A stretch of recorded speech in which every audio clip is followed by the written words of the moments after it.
ဒီနေ့ငွေကြေးချမ်းသာဖို့မကြိုးစားရင်မနှက်ပြန်မှာနောင်တဆိုတဲ့အကျွေးကိုအတိုးကြီးကြီးနဲ့မဖြစ်မနေပြန်ပေးရနိုင်မယ်မိတ်ဆွေဒီနေ့နားလိုက်တာကတင်ကိုတက်တာတလို့ထင်ရနိုင်ပါတယ်ဒါပေမဲ့မနှက်ပြန်မှာတော့နောင်တဆိုတဲ့အကျွေးကိုအတိုးကြီးကြီးနဲ့ပြန်ပေးရမယ်စာချုပ်ကိုတင်မတိမတာလက်မှတ်ထိုးပြီးသားဖြစ်နေနိုင်ပါတယ်ချမ်းသာမလာတာကကံမကောင်းလို့မဟုတ်ပါဘူးဒီနေ့မလုပ်ခဲ့လို့ပါဒီနေ့နောက်မှလို့ပြောလိုက်တဲ့အချိန်တိုင်းအနာဂတ်အတွက်အကျွေးစရင်းနဲ့စာကြောင်းတစ်ကြောင်းစီထပ်ရေးနေတာပါငွေကျွေးကပတ်စံနဲ့ပေးပြီးရင်ပြီးနိုင်ပါတယ်ဒါပေမဲ့နောင်တအကျွေးကအသက်ခွန်အားနဲ့ပေးရတတ်ပါတယ်ဒီနေ့တင်မလို့ရင်မနှက်ဖြန်နောင်တကတင့်နောက်ကိုမိကွန်းတစ်ခုနဲ့လိုက်လာလိမ့်မယ်အဲ့ဒီနေ့ကဘာလို့မစခဲ့တာလဲဒီနေ့မပင်ပန်းခြင်းလို့နားလိုက်တာကမနှက်ဖြန်ဘဝတစ်လျှောက်လုံးပင်ပန်းစီမဲ့အကြောင်းရင်းဖြစ်သွားနိုင်ပါတယ်ငွေကြေးချမ်းသာဖို့မကြိုးစားတဲ့အချိန်တိုင်းနောင်တဆိုတဲ့အကျွေးကိုမိတ်ဆွေစုနေခြင်းပါပဲဒီနေ့ငွေကြေးချမ်းသာဖို့မကြိုးစားရင်မနှက်ပြန်မှာနောင်တကအတိုးကြီးကြီးနဲ့တင့်နောက်လိုက်လာပါလိမ့်မယ်နောင်တဆိုတာဘလို့အကျွေးမျိုးလဲ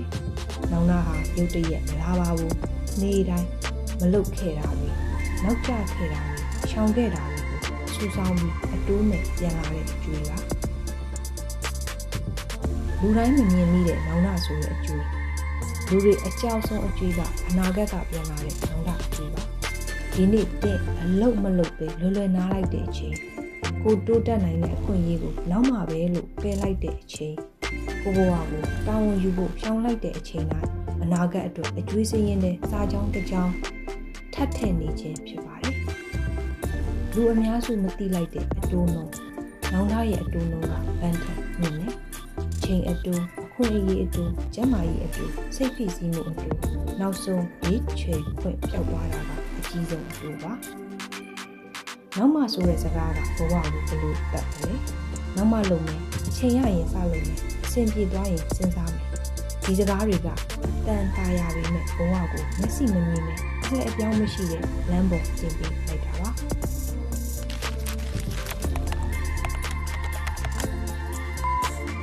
ချမ်းသာလူတိုင်းမှာတူညီတာတစ်ခုရှိတယ်သူတို့စောင့်မနေဘူးအဆင်ပြေမှမလုပ်ဘူးစုံလင်မှမစတင်ဘူးယုံကြည်ချက်ပြည့်မှမလှမ်းဘူးမပြည့်စုံသေးတဲ့အခြေအနေထဲကနေတော့လုံရင်းပြင်းကြီးထွားကြပါတယ်ချမ်းသာသူတွေနဲ့မချမ်းသာသူတွေကကံဉာဏ်အခွင့်အရေးကကွာပါဘူးဆုံးဖြတ်ချက်ချတဲ့အချိန်မှာပဲကွာပါတယ်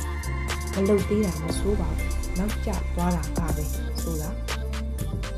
ဘဝပြောင်းခြင်းဒီနေ့စပြီးလုပ်ပါဝေမရှိတာကအပြစ်မဟုတ်ပါဘူးဒါပေမဲ့မကြိုးစားပဲနေခြင်းကအန္တရာယ်ပါ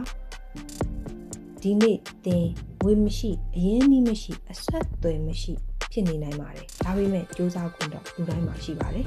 မကြိုးစားပဲနေခြင်းဟာအနာဂတ်ကိုမဖြေရှင်းမဲ့နောင်တနဲ့ရင်ဆိုင်ဖို့စီစဉ်နေခြင်းပါပဲအချိန်ကအတိုးစားတတ်တဲ့ဗန်အချိန်ဟာမတုံးချင်ရင်ထားလို့ရတဲ့အရာမဟုတ်ပါဘူးအချိန်ကိုအသုံးမချရင်အချိန်ကဘဝကိုအတိုးနဲ့ပြန်ယူသွားပါလိမ့်မယ်အရွယ်ရောက်လာတဲ့အခါကျမကြီးနဲ့ပြန်ပေးရမယ်အသက်ကြီးလာတဲ့အခါလွတ်လပ်မှုနဲ့ပြန်ပေးရမယ်အခွင့်အရေးတွေပျောက်သွားတဲ့အခါနောင်တနဲ့ပြန်ပေးရမယ်ဒီနေ့စလို့ရင်ဘာပြောင်းလဲမလဲဒီနေ့စပြီးကိုယ့်ချိန်ကိုတန်ဖိုးထားရင်ကိုယ့်အရေးချင်းကိုတိုးတက်အောင်လုပ်ရင်ဝင်ငွေအရေးအမြစ်အသစ်တစ်ခုဖန်တီးရင်မနှက်ပြန်မှာနောင်တမဟုတ်ပဲရွေးချယ်ခွင့်တွေပိုများလာပါလိမ့်မယ်ဘဝကိုပြောင်းလဲဖို့အတွက်ငွေများကြီးမလိုပါဘူးလူကြီးဖြစ်စရာမလိုပါဘူးဆုံးဖြတ်ချက်တစ်ခုပဲလိုရတယ်ဒီနေ့လုံးမလားမနှက်ပြန်နောင်တပေးမလားရွေးချယ်ခွင့်ကအခုဒီစာကြောင်းကိုဖတ်နေတဲ့တင်လက်ခင်းပါပဲရှိပါတယ်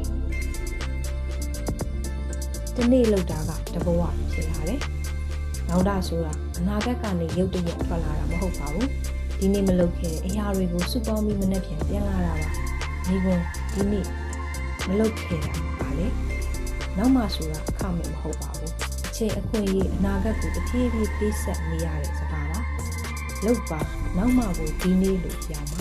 အခြေအနေကအဆင်ပြေမှစမယ်ဆိုရင်ဘယ်တော့မှမစနိုင်ပါဘူးမကြိုးစားပဲနေခြင်းကပဲဆိုတာဒီနေ့စတင်ဖို့လိုတာကငွေမဟုတ်ပါဘူးဆုံးဖြတ်ချက်ပါ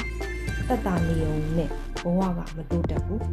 comfort zone ကတင့်ကိုချမ်းသာအောင်မလုပ်ပေးနိုင်ပါဘူးကြီးမားတဲ့အပြောင်းလဲကတစ်နေ့ 1% လောက်တာကနေစတင်ပါတယ်တစ်နေ့လောက်တာကတဘဝဖြစ်လာတယ်မစတင်တာကပဲအန်ဒီရဲ့ပါ တင်လုံနိုင်တဲ့အရင်အနည်းအကြီးဆုံးကကိုပါအလဲလန်းမှာမရက်ပါရက်လိုက်တာကနောက်ပြန်သွားတာနဲ့တူပါတယ်ကျွေးဆိုတာမလုပ်ခဲ့တဲ့အချိန်တွေပါအချိန်မရှိဘူးဆိုတာမရှိပါဘူးအရေးမထားတာပဲရှိပါတယ်မင်းဘဝကိုမင်းကိုယ်တိုင်ပဲကဲတင်မနှက်ပြန်မဆောင်ပါနဲ့အချိန်မရှိဘူးဆိုတာမရှိပါဘူးအရေးမထားတာပဲရှိပါတယ်ဒီနေ့လုပ်ခဲ့တာမနှက်ပြန်လို့ဆုံးဖြတ်တယ်ဒီနေ့လုပ်လိုက်တဲ့ဆုံးဖြတ်ချက်တစ်ခုကနောင်တမပါတဲ့ဘဝကိုဖန်တီးပေးနိုင်ပါတယ်ဒီနေ့မပင်ပန်းခြင်းလို့နားလိုက်တာကမနှက်ပြန်ဘဝတစ်လျှောက်လို့ပင်ပန်းစီမယ့်အကြောင်းကိုဖြစ်သွားနိုင်ပါတယ်ပင်ပန်းမှုကိုရွေးလို့ရတဲ့အချိန်လူတိုင်းပင်ပန်းရမယ်ဒါပေမဲ့ဘယ်အချိန်မှပင်ပန်းမလဲဆိုတာကိုတော့လူတိုင်းမရွေးတတ်ကြပါဘူးဒီနေ့ပင်ပန်းလိုက်ရင်မနှက်ပြန်နားယူနိုင်တယ်ဒီနေ့နားလိုက်ရင်မနှက်ပြန်ကစပြီးဘဝတစ်လျှောက်လို့ပင်ပန်းရမယ်နားလိုက်မယ်ဆိုတဲ့စကားရဲ့အန်လေးနားခြင်းကအပြစ်မဟုတ်ပါဘူးဒါပေမဲ့စူးစမ်းတဲ့အချိန်မှာနားခြင်းကအနာဂတ်ကိုတိတ်တိတ်လေးပိုးယူသွားပါတယ်လူများစုမရှုံးတာကမလုံနိုင်လို့မဟုတ်ပါဘူးမလုံလိုက်လို့ပါလူတွေဘာကြောင့်ဒီနေ့မလုံချင်ကြတာလဲပင်မမှာကြောက်လို့မအောင်မြင်မှာကြောက်လို့လူတွေပြောမှာကြောက်လို့ဒါပေမဲ့ဒီကြောက်ရွံ့မှုတွေကိုရှောင်လိုက်တဲ့အဖြစ်ကိုမနှက်ပြန်မှာပိုကြီးတဲ့ပင်မမှုနဲ့ပြန်ပေးရတတ်ပါတယ်အဆင်ပြေသွားမှလုံမယ်ဆိုရင်ဘယ်တော့မှအဆင်ပြေလာမှာမဟုတ်ပါဘူးအောင်မြင်သူတွေကအဆင်မပြေချိန်မှာပဲအနာဂတ်အတွက်အုတ်တုံးတစ်လုံးချင်းတင်ပါတယ်ပင်မမှုနှမျိုးချိန်တာပင်မမှုဘဝတစ်လျှောက်ပင်မမှုပင်မခြင်းမပါပဲချမ်းသာခြင်းမရောက်ပါဘူးဒီနေ့ပင်မတာကအချိန်တူအတွက်ပါဒီနေ့နားလိုက်တာကအနာဂတ်တစ်လျှောက်အတွက်ပါနားနေရင်တော့ဘဝတစ်လျှောက်ပင်မရနိုင်ပါတယ်အချိန်ကမင်းကိုမဆောင်ပါဘူးအချိန်ဟာမင်းနားနေပါအောင်လို့မပြောပါဘူးမင်းရဲ့နေချိန်ကတော့အချိန်ကဆက်သွားနေပါတယ်အချိန်နောက်ကျသွားတာကိုပြန်မဝင်နိုင်ပါဘူးလူများစုဘဝမှာအလေတန်းမှာပဲကြံနေကြတာအယမ်းမစင်းရဲအယမ်းမချမ်းသာဘာကြောင့်လဲဆိုတော့သူတို့ဟာအယမ်းမပင်ပန်းအယမ်းလည်းမနာခဲ့ကြလို့ပါပဲချမ်းသာသူတွေဘာကိုမရွေးကြတယ်လေသူတို့မရွေးတာတခုပဲရှိပါတယ်အလွယ်လန်းကဒီနေ့တက်တာပြီးနဲ့အနက်ပြန်လို့ဖက်ခဲစေတတ်ပါတယ်မပင်ပန်းခြင်းတဲ့စိတ်ကဘဝကိုဘယ်လိုတက်လဲမပင်ပန်းခြင်းတဲ့စိတ်ကမင်းကိုမတက်ဘူးဒါပေမဲ့မင်းအိမ်မက်တွေကိုတဖြည်းဖြည်းတက်သွားတယ်ဒီနေ့လောက်တာကမနှက်ပြန်လာရတယ်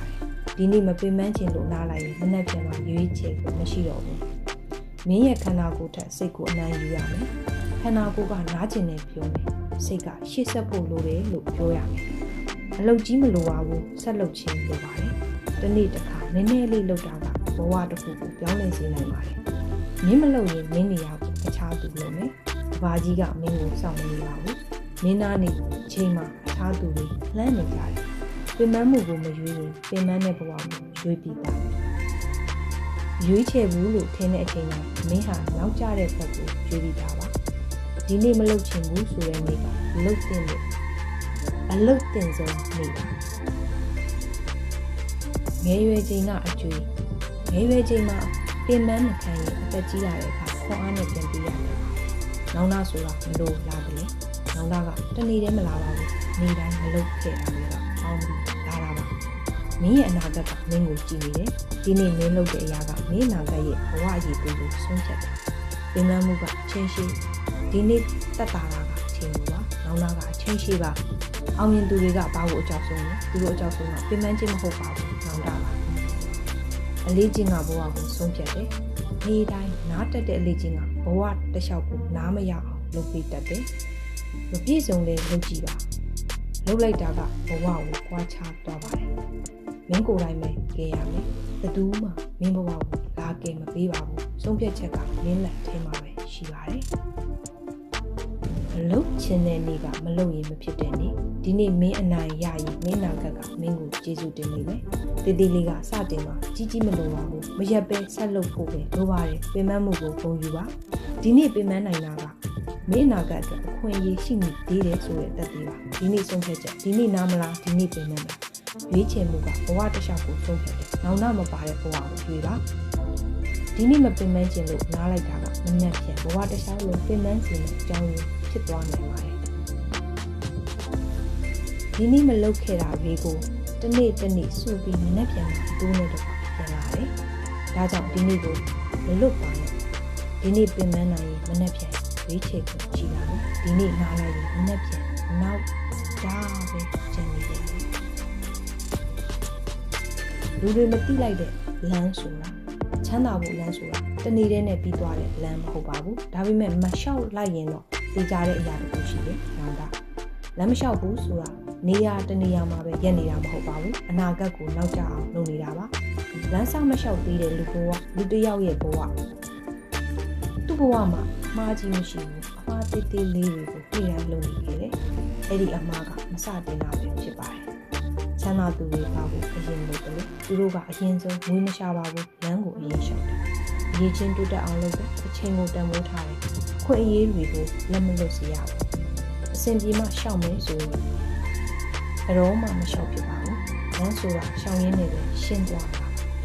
နောင်တရဲ့အသက်နောင်တကအော်မပြောပါဘူးအသက်ကြီးလာတဲ့အခါတိတ်တိတ်ပြီးနားရတော့ဖြစ်တယ်အဲ့ဒီနေ့ကရှောက်ခဲ့တယ်လူတွေနောင်တအရာဆိုအချက်၅ချက်မစတင်နေခြင်းစကားနားထောင်မလန်းခဲ့ခြင်းကြောက်ပြီးပြန်ရက်ခဲ့ခြင်းအလွယ်လန်းကျွေးခဲ့ခြင်းကိုယ့်ကိုယ်ကိုမယုံကြည်ခဲ့ခြင်းနေဘုံတစ်ခုနဲ့ပြီးစီပါစေဒီနေ့ပြင်မလို့ရင်ဒီနေ့ပြန်ပါနဲ့ပြန်ပြီးချင်ပါတယ်အလုပ်လားကျမကြီးလားနောင်တာလားရွေးချယ်ခွင့်ကအခုဒီချိန်မှာပြည့်လက်ထင်မှာပဲရှိပါတယ်